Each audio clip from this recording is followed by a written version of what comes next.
Now, today marks the beginning of World Autism Awareness Week, and our next guests know all about the importance of highlighting the needs of those living with autism. Well, 7-year-old Alex Duthie was diagnosed as autistic when he was just 4 years old, which has previously left him housebound and completely non-verbal.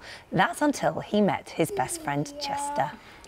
Support dog Chester has completely changed Alex's life and even encouraged him to start speaking. The best friends both join us now alongside Alex's parents, Anna and Adrian. And welcome to all of you. Welcome to all of you. So, you noticed when Alex was 1 that there was a difference, didn't you? Yeah, I think even before then, actually, it was kind of his first birthday when we really realised some differences, seeing him in the same room with his peers. But there were lots of things. Up until he was probably 8 or 9 months, he was doing everything you'd expect a child of that age to do. And all of a sudden he would stop eating, he stopped sleeping. Any speech he did have just stopped. And so it's a long process, actually, to get an autistic diagnosis. And I think he was 4 years old when he finally had the assessment. Yeah. And you say that although for a lot of families they don't want a child to be labelled, for you to get that diagnosis was actually a relief. It was a huge relief. And on the day when we were very lucky, on the day when they did sort of the final assessment, it was literally a 3-hour process, a 2-hour assessment of Alex. We went away for an hour and we came back to the neurodisability clinic in Leeds, and they made a definitive decision there and then that he was on the spectrum. Right. At which point I just burst into tears, partly through just sadness, not knowing what was going to happen, but partly through just pure relief of finally having somebody acknowledge. As a family, how does it affect you? What does he do? So.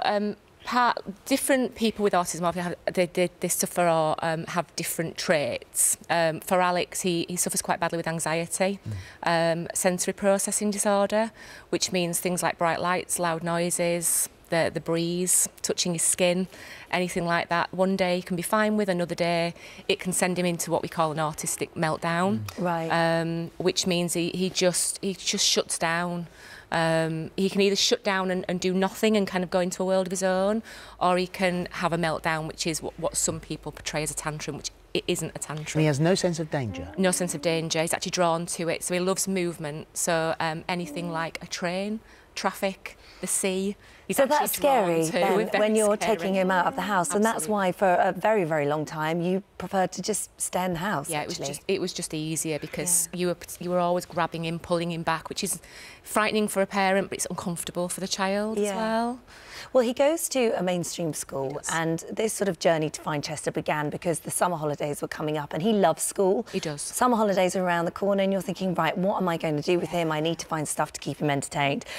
And it was whilst you were researching that you came across these support dogs. Yes, yeah. And so what did you find out? So I started making phone calls immediately, having found, I'm doing a Google search, and there are 2 charities in the UK, but we went to support dogs based in Sheffield. They cover kind of a 2-hour radius of their office there. And I phoned through just to find out a little bit more, really. And the waiting lists were closed at that point. Right. But we were very lucky. The waiting lists opened within kind of maybe 2 or 3 months. And I was holding my phone when the email came through, so I responded straight away. Yeah, get yourself on and there. Just got put down on the waiting list. So how are you matched? Because that too is not a fast process. No, it's not. It's not. You have a waiting list of children, obviously waiting for a support dog that have been assessed. The family is assessed to make sure that the family is good for the dog as well, so that the dog is going to a good home. And then obviously you have the dogs in training, and it isn't kind of top of the list to get matched. It's very much turn it down. It's very much it's okay, it's fine. It's absolutely fine. That you have to have the right traits in the dog. Is he watching the chase? Yeah. He won't get out of bed in the morning until we've won at least one game. Good, I'm making right. He won't get out of bed. Bradley Walsh would be so impressed. So it was September after. I mean, it takes a long time, as you find, to actually get on the list in the first place and then wait and then find a dog that's matched to you as a family, especially to Alex. And it was September 2017 that Chester came into your life, and from that moment, life was transformed. So what did he bring and how did he help him? The way I describe it is that one of the big things for Alex is the safety issue, and so Alex wears this harness and jacket. Chester obviously has his jacket on, and they're tethered together, and so it means we can go out. When Adrian works away, because Adrian actually works in London through the week, it means I can go out with Alex. I can take him places, because one of the things Chester is trained to do is kind of hunker down and keep strong, so that if Alex tries to run away, he can't. Chester is also trained to sit at a curb. Alex tried about 4 times, didn't he, to go in and take his seat, and he just couldn't do it. He wanted so desperately to do it, but he couldn't. Right. And I ended up in tears at the car, giving our tickets away. And so when we got Chester, we thought we'll try again, and it went so well, we booked again to go the next day. Well, wow. One of the things that you'd sadly got used to was the fact that he was non-verbal. Yeah. And Chester changed that too. Yeah, Chester. One of the experiences we had is one of the main times that they'll interact at home is when they're on the Alex is on the trampoline outside, and Chester will go up and join him, and he loves being bounced on the trampoline. So Chester's just kind of bouncing around. Chester went to get off the trampoline, and Alex just shouted his name to come back. And that must have been such a shock. Yeah, I mean, just the fact that they kind of coexist at home. They're an amazing working partnership. They're very similar personalities, and at home they just kind of do their own thing. So even just to see that they've obviously been taking notice of each other. That's incredible, isn't it? And also what Chester does is help the sort of public perception around what's going on here, because you say, you know, I mean, he's been called a naughty child in the past. People think that you as a parent, that you're not doing the best job you can do, because people don't necessarily understand what's going on, but having Chester there explains the situation without having to say anything. I think that's helps immeasurably, because autism is a condition which is non-visible. So you know, having Chester there, then people do cut you some more slack and understand that he's a special child anyway, but and that he needs some extra help and support, and that makes a big difference in terms of the anxiety or the help that other people can give, either standing back a little bit, giving a bit more space and a bit more time, or being supportive as and when it's needed. Well, tough for you as well, because a lot you work away a lot of the time, don't you? I do, and so it's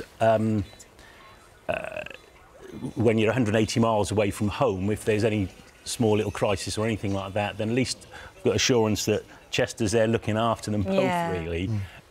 So that, you know, it helps in terms of giving that reassurance. Well, we love the fact that he just happens at the moment on his iPad to be watching The Chase. Because, and you said that he's a massive fan. Yeah. And so we thought you might like to have a look at it. Alex, come and have a look. What's this? Just have a look at that screen there. Thanks. Have a look. Hi, Alex. It's Anne Hegarty here, but you may know me better as the governess from The Chase. I've heard that you're a really big fan of The Chase, and I also know all about your dog Chester. I hope you're having a wonderful time on this morning, and maybe you and I will get to meet someday. Wow. Well, so we've been talking to The Chase, and the producers have invited you all to go along in a few weeks' time for a tour of the studio and to meet the team. Thank you so much. And enjoy that. It's so lovely to meet you. Isn't it? And you. It's also Chester's birthday today, isn't it? Oh, it's Chester. So, all the best people have birthdays today. They do. Oh my God. He's 4 today. Wow. So there you go. Are we allowed to give this to you? Yes, of course. There you go, Chester. You deserve that. Oh, look, that's mine. That's mine. And straight across it. Hello. Everybody's happy state. Thank you very much. Any information on anything we've been speaking about here, remember this is the National Autistic Society website. And thank you. It's so lovely to meet you. Thank you, Alex. Thank you. Thank you.